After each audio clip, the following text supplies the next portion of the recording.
Hey, it's Todd with Defense and Safety. I want to talk about self-defense ammo today. For me, all of my self-defense guns either fall into 9mm or 45.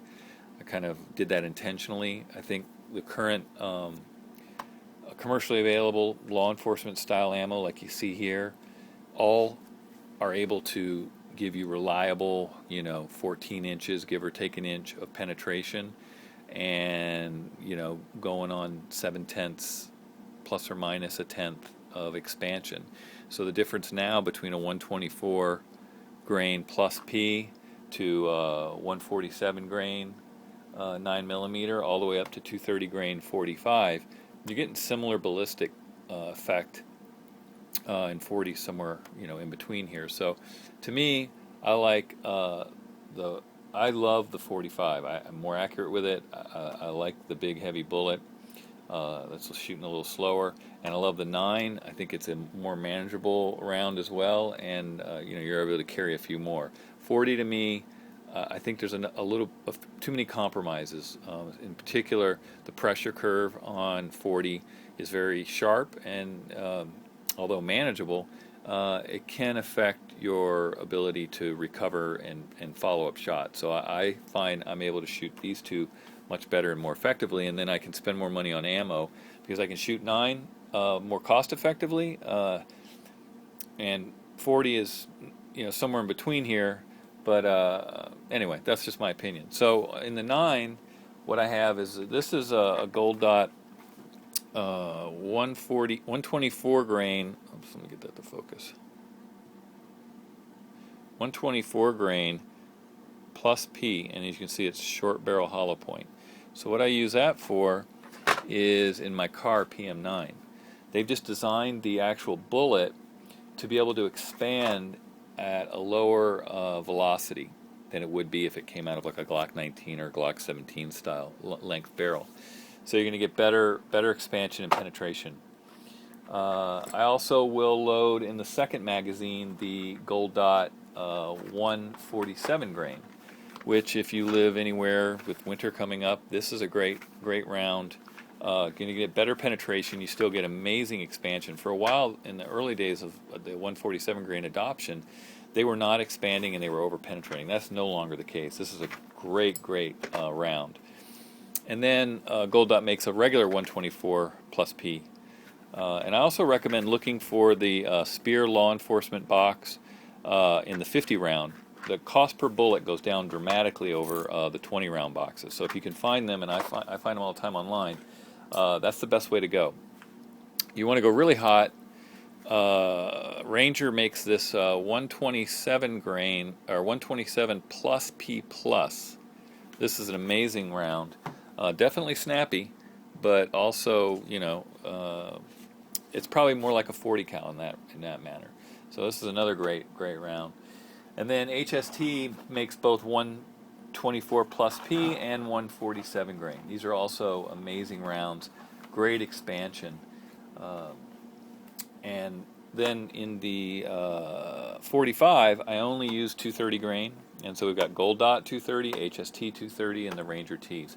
All of these are used by law enforcement. And the great thing about that is if you ever had to defend yourself after a shooting in court, the ideal bullet to use is find out what your local police department or your sheriff's department carry. Hopefully they all carry the same, and use that. Because if you have to go to court, it's going to be really hard for a prosecutor to argue that you had some kind of extra lethal bullet when your own police department is using that round. So it's a good tip. I stay away from some of the other rounds. Not that I don't own things like Double Tap and Corbon, but for me, I tend to go with stuff that's being used by law enforcement more. Not that Corbon or potentially even Double Tap doesn't get used by some law enforcement, but this is the stuff you're going to see law enforcement using. And this is the stuff that you're going to want in your gun, I think, if you're ever in a shooting, a justifiable shooting, because now you're carrying a law enforcement type round, you're trying to be safe, you figure if the police use this, it's safe enough for them, it's safe enough for you. So that's kind of my philosophy, and again, the ballistics and performance on these bullets are very close. and you really can't go wrong with any of these. I do not like Hornady. I use it in a 5.56, but I don't use it. It's just that when I see ballistic tests of this in gel, even through denim, they don't seem to expand as big, no matter what the caliber, as these rounds do. Just the design of Hornady, I don't know why. I'm not a big fan of theirs. I know a lot of people like it. I also will never go below a 9 millimeter. I don't care about the inconvenience or packing a light 380. It's better than nothing. I have never seen a 380 under any circumstances show ballistic performance that's acceptable. I mean, it is, most of the time it clogs, it overpenetrates, it underpenetrates, it underexpands. I mean, it just never performs well. These perform great. If you want to go to a really great YouTube channel where you can see a lot of this guy does great testing on all this kind of ammo, it's Tennessee Outdoor 9, and I'll annotate it. I'll put it down in the description because it's TN Outdoor 9 or 09. I think it's TN Outdoor 9. He does great videos. He's really puts a lot of work. His early tests, he used water jugs. Then he started using water jugs filled with newspaper, and now he uses ballistic gel, or a type of ballistic gel. So it's good to see the performance there. Yeah, so that's my choices and my rationale in self-defense. And if you have a gun at home, this is the type of ammo you want to have in your gun. I would never use ball ammo. And the other thing is, I would make sure that your gun feeds this stuff reliably. I know this stuff is expensive, but I would not be satisfied, A, in not owning a couple hundred rounds of this minimum, and two, not shooting a couple hundred rounds through not only the pistol, but the magazines that I'm going to be using for self-defense. So if you typically have 4 magazines, let's say, that you would use for your pistol, that you kind of reserve for self-defense, then I would shoot probably, one box of 50 through each. Cycle through, do reloads, tack reloads, and shoot it. The other thing that I like to do is I'll go out and I'll put 5 rounds or in each magazine, and I'll go get a target, like for my 45, and I will mark 3 like quarter-sized dots. And I will sit there and I will focus solely on the front sight. I will probably I like to do a 6 o'clock hold, so I know that the dot is sitting right on top of my front sight. So my sight's like this, the front post, and that round black dot that I have, or whatever sticker you use, is sitting exactly on top, in the center.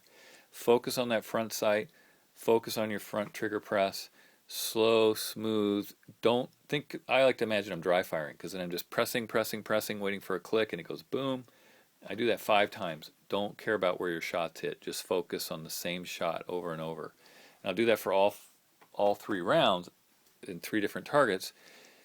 And then I'll look and see which one has the closest point of aim, point of impact.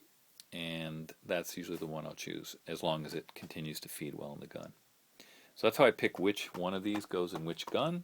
And then, like I said, I may mix up what I carry. Obviously, only 230 grain in a 45, but I may go to 147 grain if I'm going into an area where people are more heavily dressed, cold weather climate, or if I want it as a backup magazine in case I need better penetration. But these, in my opinion, are the 3 best manufacturers and brands that they offer for self-defense. So I hope you enjoyed that. I'd love to hear your comments and what you think about this, or what ammo you like to carry.